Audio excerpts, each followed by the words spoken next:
ചാതുർവർണ്ണ്യം മനുഷ്യരുടെ ഗുണത്തിനും കർമ്മത്തിനും അനുസരിച്ചുള്ള തരംതിരിക്കലാണ്. ഇന്നത്തെ സമൂഹത്തിലും ഇതനുസരിച്ചുള്ള തരംതിരിക്കലുണ്ടെന്ന് ചിന്തിച്ചാൽ മനസ്സിലാകും.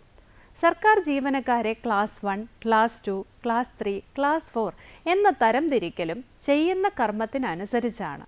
കർമ്മത്തിനും ഗുണത്തിനും അനുസരിച്ച് മനുഷ്യരെ തരംതിരിക്കുന്നതിനെക്കുറിച്ചാണ് ഡോക്ടർ CT ഫ്രാൻസിസ് സംസാരിക്കുന്നത്.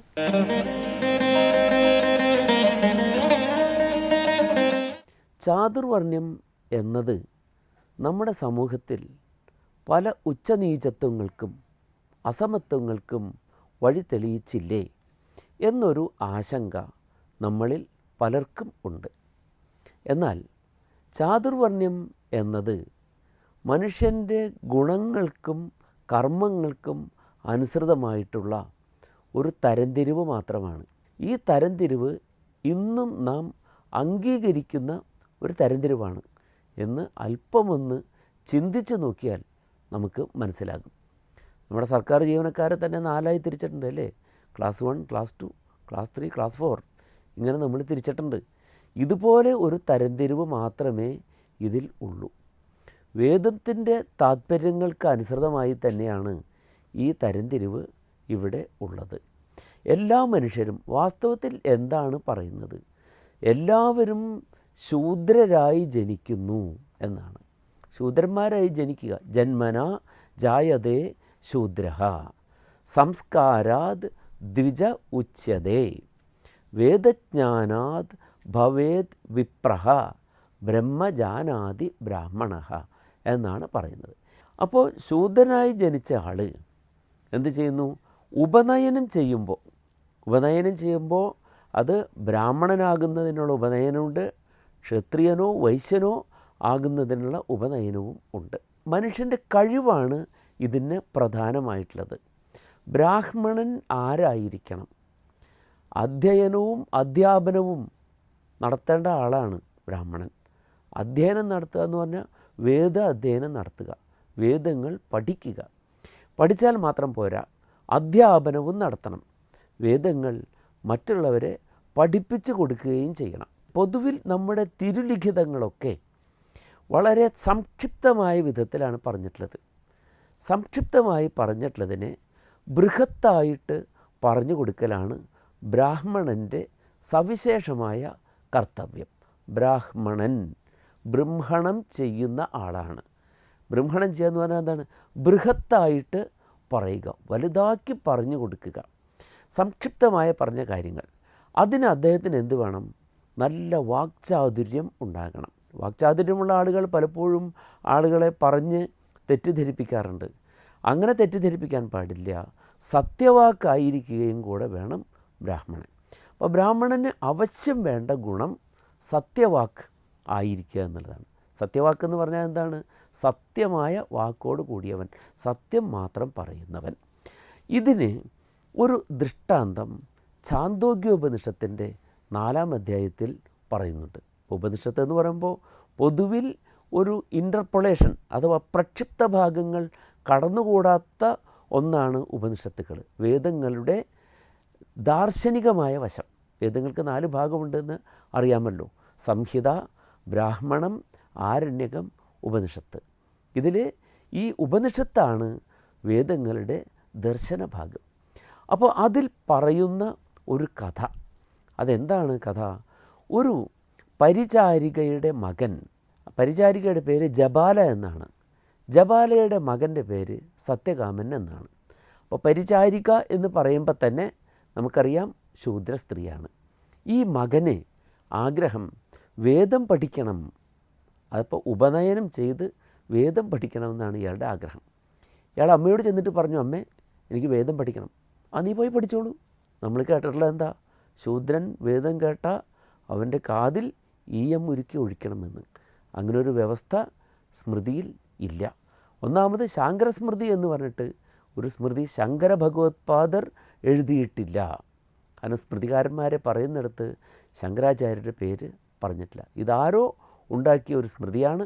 അതിൽ തന്നെ വേദങ്ങൾ, കാരണം വേദം 4 വർണ്ണത്തിനുമുള്ളതാണ് എന്ന് യജുർവേദത്തിൽ പ്രത്യേകമായി പറയുന്നുണ്ട്. ഈ വാക്കുകൾ ഞാൻ ബ്രാഹ്മണ ക്ഷത്രിയന്മാർക്ക് വേണ്ടി പറഞ്ഞിരിക്കുന്നു. ഈ വാക്കുകൾ ഞാൻ ആര്യന് വേണ്ടി പറഞ്ഞിരിക്കുന്നു. ആര്യൻ എന്ന് പറഞ്ഞാൽ ഋ എന്ന ധാതുവിൽ നിന്നാണ് അതുണ്ടാകുന്നത്. ഗമിക്കുക എന്നാണ് അർത്ഥം. കച്ചവടത്തിൻ്റെ ആവശ്യങ്ങൾക്കായി വിഭിന്ന സ്ഥലങ്ങളിൽ പോകുന്നവനാണ് ആര്യൻ, അതായത് വൈശ്യൻ. പിന്നെ ഈ വാക്കുകൾ ഞാൻ ശൂദ്രർക്ക് വേണ്ടിയും പറഞ്ഞിരിക്കുന്നു എന്ന് പറയുന്നു. അപ്പോൾ അങ്ങനെയുള്ള ആ ഒരു വ്യവസ്ഥ ഇരിക്കെ ഈ പറഞ്ഞ കാതിൽ ഈയമുരുക്കി ഒഴിക്കുക എന്നൊന്ന് ഉണ്ടാവുകയില്ല. അപ്പോൾ അവിടെ പറഞ്ഞു. അപ്പോൾ കുട്ടി ചോദിച്ചു, അതിന് എനിക്ക് എൻ്റെ അച്ഛൻ്റെ പേരറിയണം. അവിടെ ചെന്ന് ഗുരുവിനെ അഭിവാദനം ചെയ്യുമ്പോൾ ഇന്ന ആളുടെ മകൻ എന്ന് പറയണം. അതുകൊണ്ട് എൻ്റെ അച്ഛൻ്റെ പേരെന്താണ്? അമ്മ പറഞ്ഞു, മോനെ, ഞാനൊരു പരിചാരികയായിരുന്നു. എൻ്റെ യൗവനത്തിൽ ഞാൻ പലരെയും പരിചരിച്ച് നടന്ന കാലത്ത് ഉണ്ടായ നിൻ്റെ അച്ഛൻ ആരാണെന്ന് എനിക്ക് പറയാൻ നിവൃത്തിയില്ല. അതുകൊണ്ട് നീ ഒരു കാര്യം ചെയ്യൂ. ഈ സ്ത്രീകൾക്ക് കുറച്ചൊരു സൂത്രമാകാമെന്ന് മനു പറഞ്ഞിട്ടുണ്ട്.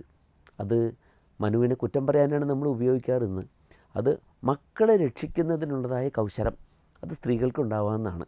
അതിൻ്റെ ഉദാഹരണം എടുത്ത് പറയുന്നുണ്ട് അഭിജ്ഞാന ശാകുന്തലത്തിൽ. എന്താണ്? കുയില് കാക്കയുടെ കൂട്ടിൽ പോയി മുട്ടയിടുന്നു, അങ്ങനെ ശത്രുവിൽ നിന്ന് രക്ഷിക്കുന്നു. ഇതുപോലൊരു സൂത്രം ഇവിടെ ജബാല പറഞ്ഞു കൊടുത്തു. നിൻ്റെ പേര് സത്യകാമൻ എന്നാണല്ലോ, എൻ്റെ പേര് ജബാല എന്നും. അതുകൊണ്ട് നീ ജബാലപുത്രനായ സത്യകാമൻ അഭിവാദനം ചെയ്യുന്നു എന്ന് പറയൂ ഗുരുവിനോട്. അപ്പോൾ നീ ജബാലൻ്റെ മകനാണ് എന്ന് മനസ്സിലാക്കോളും. അച്ഛൻ ആരാണെന്ന് അറിയേ വേണ്ടൂ.